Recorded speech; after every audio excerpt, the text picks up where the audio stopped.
आइए प्यारे, आप सभी का इस वीडियो में Gurukul coaching centre Hindi special हार्दिक स्वागत एवं अभिनंदन करता है। आज इस वीडियो में हम वर्णमाला से संबंधित वर्णों के आधार पर वैकल्पिक प्रश्न, वस्तुनिष्ठ प्रश्न जिसको कहते हैं मल्टीपल चॉइस क्वेश्चन MCQ पूछेंगे, जो सभी प्रतियोगी परीक्षाओं के साथ साथ आपकी बौद्धिक क्षमता को भी आपको याद दिलाएगा कि आपने वर्णमाला पढ़ा, वर्णों के बारे में पढ़ा तो कितना पढ़ा। और ये सब ऐसी वीडियो है जो प्रत्येक महत्वपूर्ण परीक्षाओं में पूछी जाती है। तो पहला प्रश्न है कि भाषा की सबसे छोटी इकाई क्या है? तो इसमें 4 विकल्प दिया गया है। का में शब्द, खा में वर्ण और गा में व्यंजन, घा में स्वर। तो इन चारों में से कौन विकल्प सही होगा, किसमें सही का टिक लगेगा? ये भाषा की सबसे छोटी इकाई क्या है? तो भाषा की सबसे छोटी इकाई वर्ण होती है। तो हमारा खा नंबर राइट आंसर हो जाएगा, इसी में सही का टिक लगा देंगे। अगला प्रश्न देखेंगे, हिंदी वर्णमाला में कुल कितने वर्ण होते हैं? 4 ऑप्शन आपके सम्मुख दिया गया है। का 50 वर्ण, खा 52, गा 44, घा 55। तो इन चारों वर्णों में आप बताइए कितने वर्ण होते हैं। सोचिए, दिमाग लगाते रहा करिए, हम तो बताएंगे ही। तो इसमें सही ऑप्शन हो जाएगा 52। 52 वर्ण होते हैं वर्णमाला में। अगला प्रश्न है, हिंदी में मूलतः स्वरों की संख्या कितनी है? तो 4 विकल्प दिया गया है। 10 है, 11 है, 13 है, 14 है। तो दिमाग लगाइए और ऑप्शन टिक करिए, सही में टिक लगा लीजिए, सही टिक लगा लीजिए। खा नंबर 11 होती है, क्योंकि आ से लेकर भाई औ तक ही स्वर माना जाता है। अंग और आह को स्वर में नहीं गिना जाता, ये अयोग वाह में गिनी जाती है, इनकी गिनती ही अलग होती है। तो इसीलिए प्रश्न तीसरा का सही विकल्प खा नंबर 11। प्रश्न 4, अयोग वाह वर्ण कौन कौन से हैं? देखिए आ गया ना अयोग वाह। तो अयोग वाह वर्ण कौन कौन से हैं? 4 ऑप्शन दिया गया है। छोटा बड़ा, छोटी बड़ी, छोटा बड़ाऊ, अंग और आहा। तो घा नंबर में टिक लगा लीजिए सही का, यही करेक्ट ऑप्शन है प्रश्न 4 का। अयोग वाह वर्ण कौन कौन से हैं? अंग और आहा अयोग वाह वर्ण होते हैं। अगला प्रश्न, जिन शब्दों के अंत में छोटा आ आता है उन्हें क्या कहा जाता है? 4 ऑप्शन अनुस्वार, अयोग वाह, अंतस्थ या आकारांत कहा जाता है। तो इसमें हम आकारांत पर टिक लगा लेंगे। इस प्रश्न का घा नंबर आकारांत सही हो जाएगा। आकारांत क्या होता है? जैसे बालक, अब लास्ट में का में छोटा लगा है ना, तो ये आकारांत हो गया। और बालिका, बालिका अब का में बड़ा की मात्रा है तो ये आकारांत हो गया ना। तो इस प्रकार जैसे मुनि, तो मुनि क्या है? इकारांत है, क्योंकि ना में छोटी की मात्रा है। तो इस प्रकार जो अंत में आए वर्ण वही होता है अकारांत, आकारांत, इकारांत, इकारांत, उकारांत, उकारांत, इस प्रकार। ठीक है। प्रश्न 6, छा वर्ण किसके योग से बनता है? तो 4 ऑप्शन दिया गया है। एक में का धन सा है खटकोड़ वाला, एक में आधा का धन सा है, एक में का धन सीटी वाला सा है, और घा में आधा का धन सादा वाला सा है। तो देखिए का वाला और खा वाले में आप सोच रहे होंगे, और जबकि खा वाला सही है क्योंकि इसमें आधा का है और पूरा सा मिलकर छा बन जाएगा। तो ये खा नंबर में टिक लगेगा, यही प्रश्न का सही ऑप्शन है। अगला प्रश्न देखिए, निम्नलिखित में से कौन सा संयुक्त व्यंजन नहीं है? तो संयुक्त व्यंजन कितने होते हैं? 4 होते हैं। छा है, त्रा है, ज्ञा है, और एक संयुक्त व्यंजन कौन होता है? स्रा। तो इसके मतलब स्रा नहीं है, उसके स्थान पर फा है, तो फा ही संयुक्त व्यंजन नहीं है। तो फा में टिक लगा लेंगे, फा हमारा इस प्रश्न का राइट आंसर हो जाएगा। इसी विकल्प के साथ हम जाएंगे। प्रश्न 8, हिंदी वर्णमाला में व्यंजनों की कुल संख्या कितनी है?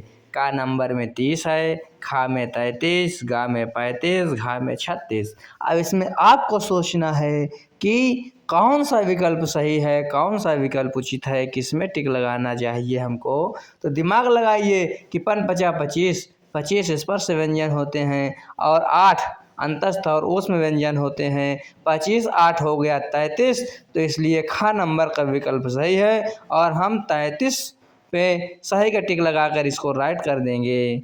इस प्रकार अगला प्रश्न की ओर अब बढ़ेंगे, अगले प्रश्न को देखेंगे। प्रश्न नंबर 9, सीटी वाला सा, खटकोड़ वाला सा और सादा सा और हा कौन से व्यंजन कहलाते हैं?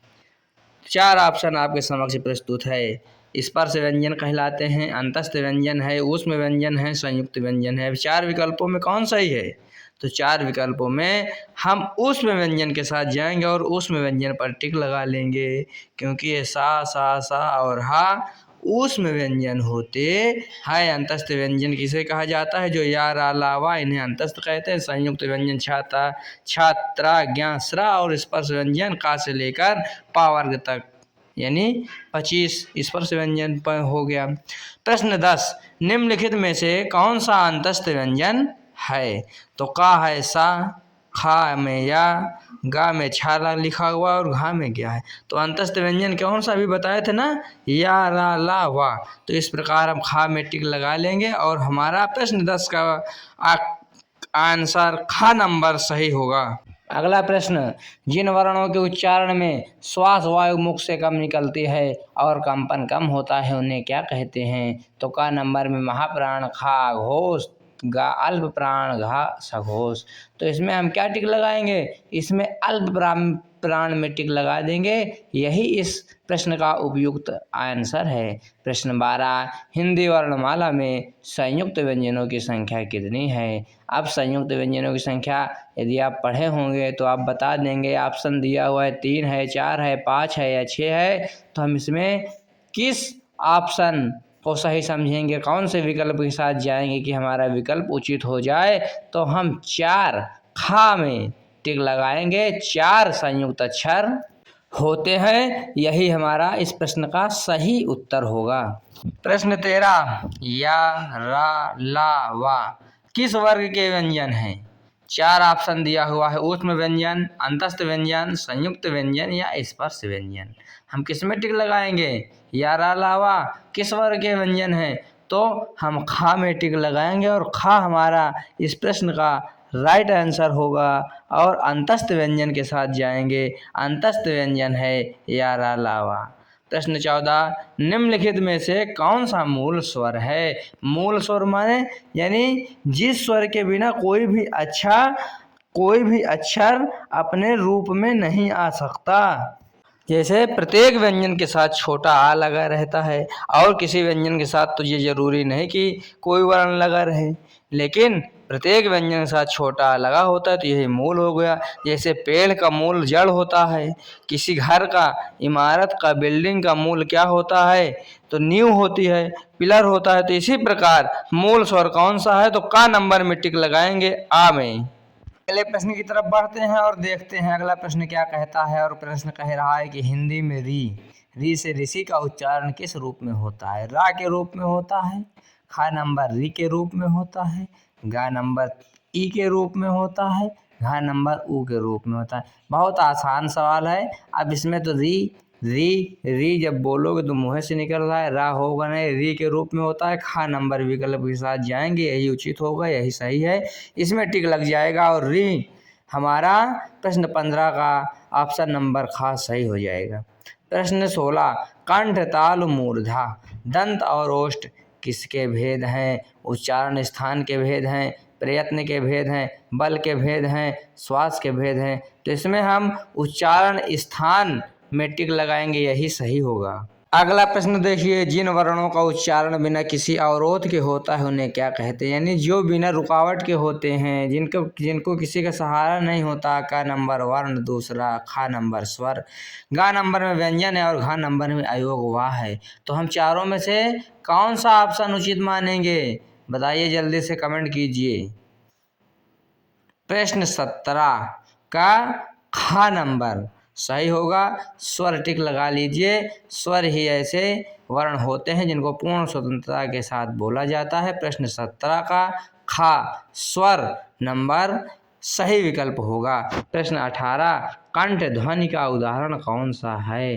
कंठ ध्वनि का उदाहरण यानी कंठ से कौन सा निकलता है? कंठ मूर्धन्य दंत ओष्ठ, कौन सा कंठ से वर्ण निकलता है? चा छा निकलता है, टाठा निकलता है, काखा निकलता है या पाफा निकलता है? तो इसमें गा नंबर टिक सही टिक लगाएंगे, गा नंबर में यही सही होगा। का और खा कंठ से निकलते हैं। तो अगला प्रश्न देखिए, वर्णों के व्यवस्थित समूह को क्या कहते हैं? तो 4 ऑप्शन दिया हुआ है, का वर्णमाला, खा शब्द समूह, गा अक्षर, घा बोली। तो वर्णों के व्यवस्थित समूह को यानी व्यवस्थित समूह यानी कमरे में जैसे सब कुछ सामान रखा रहता है तो उसको स्टोर रूम कह दिया जाता है, किचन कह दिया जाता है। उसी प्रकार जिस चार्ट में पूरा वर्ण लिखा रहता है, पूरे अक्षर लिखे रहते हैं, उसे क्या कहा जाता है? वर्णमाला कहा जाता है। तो प्रश्न 19 का नंबर वर्णमाला सही विकल्प है, इसी में टिक लगेगा। प्रश्न 20, निम्न में से कौन सा वर्ण महाप्राण है? यानी एक अल्प प्राण होता है, एक महाप्राण होता है। जिसमें कम श्वास वायु लगे वो अल्प प्राण, जिसमें अधिक श्वास वायु लगे उसमें वो महाप्राण। तो का है, खा, गा, खा का है, खा में गा है, और गा में घा है, और घा में चा है। तो महाप्राण कौन सा वर्ण है इसमें? इन चारों में बताइए। इन चारों में गा नंबर का घा महाप्राण है। यही प्रश्न 20 का सही व उचित विकल्प होगा, इसी में हम टिक लगाएंगे। इस प्रकार इस वीडियो में आप सभी प्यारे बंधुओं के लिए, पाठकों के लिए इतना ही।